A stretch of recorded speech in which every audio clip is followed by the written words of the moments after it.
The final is upon us, and it's Portugal versus France. France looking for their third ever European Championship title, and Portugal, against the form book, are looking for their first. Joining me in the studio to discuss it is sports reporter Ashley Hammond and our sports writer Abdulrahman El Kalawi. Now, gentlemen, certainly Portugal's win over Wales was perhaps exemplified by the fact that Wales were missing a couple of key players. How much deeper are they going to need to dig to get their hands on the prize? Yeah, I think this is another level entirely to what they've experienced so far. I think you could argue they've maybe not had the easiest run to a final, but they've certainly been one of the cheekiest teams in European Championship history. Through the group, they drew 3 times, they finished third in the group. You know, in other tournaments, they wouldn't have qualified even from the group. So, and on their way to the final, who they had? Croatia, they got a lucky goal, extra time, penalties against Poland. I think you could argue against Wales, 2-0, a lucky 3 minutes there, really, wasn't it? I mean, a quick 3 minutes where they were able to turn the game around, and Wales weren't at their best. I think Croatia have been their biggest challenge so far this tournament, but in comparison to France, I think they're just another level entirely. I think they're going to have to really up their game. But they've got the players capable of doing that, and luck has been on their side, so anything could happen.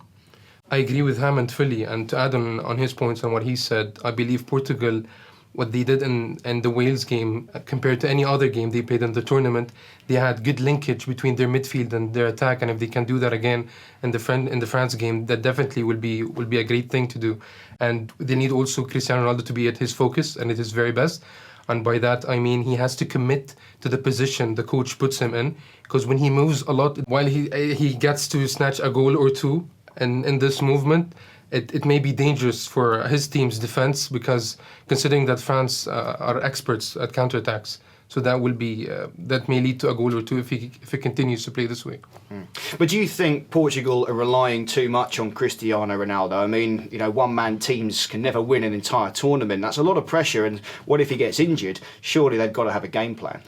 I think at every stage of the latter stages of the tournament, I think people have come out of their own, like Quaresma even, to get the winner against Croatia. I don't think you can argue it's just Ronaldo. But obviously if he gets injured or anything happens, they'll miss him terribly. But I just don't think a team can get to the final on one man alone. I don't think so. I wouldn't say that Cristiano Ronaldo, they're actually relying too much on him, because sometimes you even see him, he asks for the ball too much. Sometimes he even stresses his own teammates when they fail to do what he asked them to do. So I believe he wants them to rely on him. He wants to score goals. He's hungry for goals, and he knows that this could be his last tournament, and he wants to win the title. So it could be stressful, and doesn't play his role well as a captain. I mean, considering he's 30 years old, 31 years old now, you don't feel that he's mature enough to advise his teammates on the pitch. Whenever they're losing, he's the most stressed player on the pitch. Whenever they're winning, however, you'd see that he's talking to his teammates, and he's telling them what to do well, and this won't be good in a game as stressful as the final against France. Now, France are the obvious favourites going into this final, but how wary are they going to be of a lucky Portugal break? Well, they have to be very wary. I mean, Portugal have got this far with some as we've said, very lucky breaks, and that's all it will take again against France. France will know this. There's a lot riding on this game. France, nationally, the whole feeling behind hosting the tournament, and obviously the events which happen in November, you know, there's a real sort of united feel to France at the moment, and there will be a lot of pressure. They could break under that pressure. They really have to keep concentrating, especially at the back.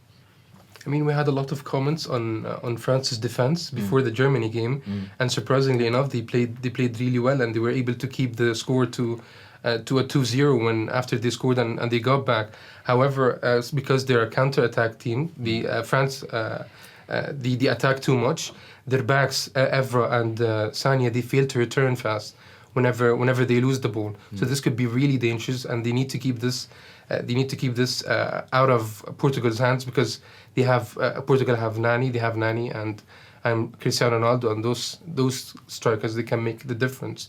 So they need to be careful. So what weaknesses are France going to need to cover? I mean, they did look pretty solid against Germany, but no team is perfect. Where do you think they're going to be concentrating in the build-up to this game? But if you look at their goals so far, I think they've conceded 4 goals so far in 6 games this tournament. 2 of those were from a penalty against Ireland and Romania. The other 2 are against Iceland, and they were both quite innocuous crosses that should have been handled better in the box. And even Rio Ferdinand's gone on record saying that France look very shaky when a cross comes in. So I'd say they particularly need to look out for conceding an early penalty from defensive madness by putting your foot in, leaving your foot in, and not really handling a panic situation in the box. They also need to really, and I'm sure they've been practicing this in the build up to this, they really need to get a handle on crosses in the box. It's against Germany. It's not as though Germany didn't have the chances. Germany had a lot of chances, and I think they got away lightly on a couple of those. So they really need to shape up against Portugal. I think they need to be careful. They need to understand their striker well, considering they have Giroud on the front.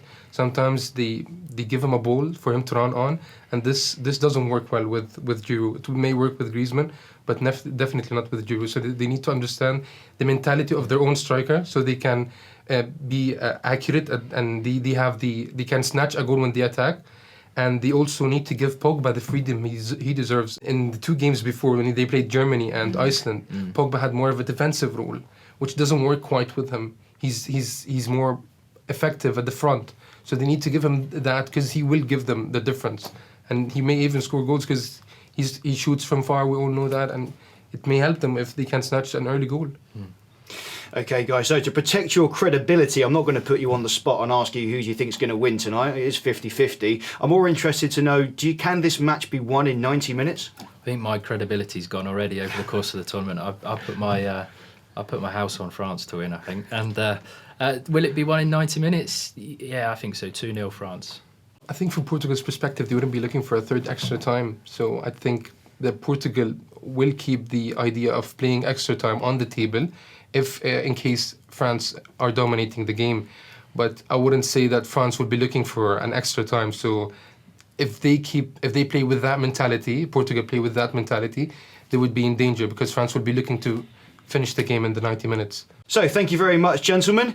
This evening's final begins at 11 p.m. UAE time, and you can follow live text of the match on golfnews.com by visiting the fixtures page. We will have a full match report up after the game. Don't forget to join us on Twitter at Golf News Sport using the hashtag Euro 2016.